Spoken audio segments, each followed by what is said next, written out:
Hello, hi everyone, আসসালামু আলাইকুম। সবাই কেমন আছেন? নিশ্চয়ই অনেক অনেক ভালো। আলহামদুলিল্লাহ, আমিও অনেক ভালো।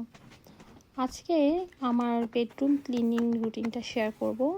আমি এভরি উইকে একটা দিন আমার হাতে রাখি আমার বেডরুমটা ডিপ ক্লিন করার জন্য। তো সেটা আজকে শেয়ার করব আমি কিভাবে আমার বেডরুমটা ক্লিন করি। তো প্রথমেই আমি একটু ফ্রেশনেসের জন্য ক্যান্ডেল জ্বালিয়ে নিলাম। এরপরে আমি এই তো আমার বেডশিটটা উঠিয়ে নিচ্ছি। আমার বেডশিটের মধ্যে আমার ছোট ছেলে চকলেট মিল্ক ফেলেছিল। তো আর আমি যেহেতু ডিপ ক্লিন করব, তো সব কিছুই আমি একদম ক্লিন করব। আর এটা হচ্ছে একটা স্প্রে, এটা হচ্ছে ব্যাকটেরিয়া মানে স্যানিটাইজ স্প্রে। আমাদের ম্যাট্রিসে আবার হচ্ছে পিলোতে অনেক ব্যাকটেরিয়া থাকে, তো এটা সেটা হেল্প করবে ক্লিনিংয়ের জন্য।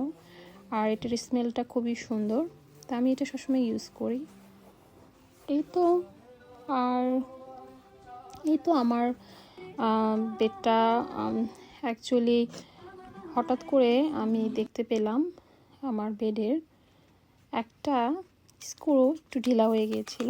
পরে আমার হাজব্যান্ডের কাছ থেকে ঠিক করে নিয়েছি। তো আমার বেডের সব কিছু ক্লিন করে একদম আমার বেড ক্লিন করা শেষ। এরপরে আমি আমার ড্রেসিং টেবিলটা, ড্রেসারটা, এটা একটু ক্লিন করে নিলাম। মিররগুলো ক্লিন করব। আর এত ময়লাগুলো যে কোথায় থেকে আসে আমি জানি না, খুবই ময়লা হয়, মানে ধুলোগুলো সব উইন্ডোগুলো আমার ক্লোজ থাকে। তারপর আমি বলতে পারি না কিভাবে যে এত ময়লাগুলো চলে আসে। এই তো দেখতে পাচ্ছেন কীরকম, মানে আর গ্লাসের জিনিসগুলো আসলে যদি এরকম ময়লা থাকে না, খুব বিরক্ত লাগে দেখতে।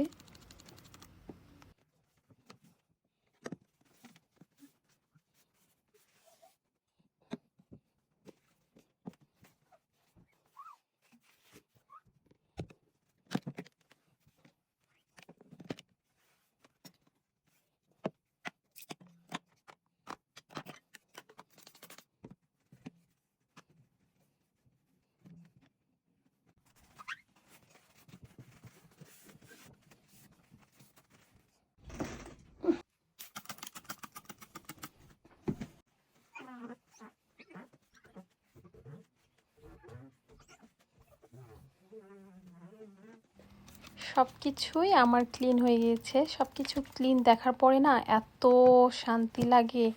আর যখন এলোমেলো হয়ে থাকে আমার খুবই বিরক্ত লাগে, আর নোংরা হয়ে থাকলে। তারপরে লাস্ট ক্লিনিংয়ের মেন জিনিস যেটা, সেটা হচ্ছে রুম স্প্রেটা একটু দিয়ে দিলাম। আমার রুমটা কমপ্লিটলি ক্লিন। নিজের কাছে এত শান্তি লাগছিল আর এত ভালো লাগছিল। সবসময় আমার যখন রুমটা ক্লিন হয়ে যায় আমি বারবার আমার রুমের দিকে দেখি, আমার খুবই ভালো লাগে। নিজের কাছে একটা শান্তি শান্তি ফিল হয়। তো সবাই ভালো থাকবেন। আল্লাহ হাফেজ।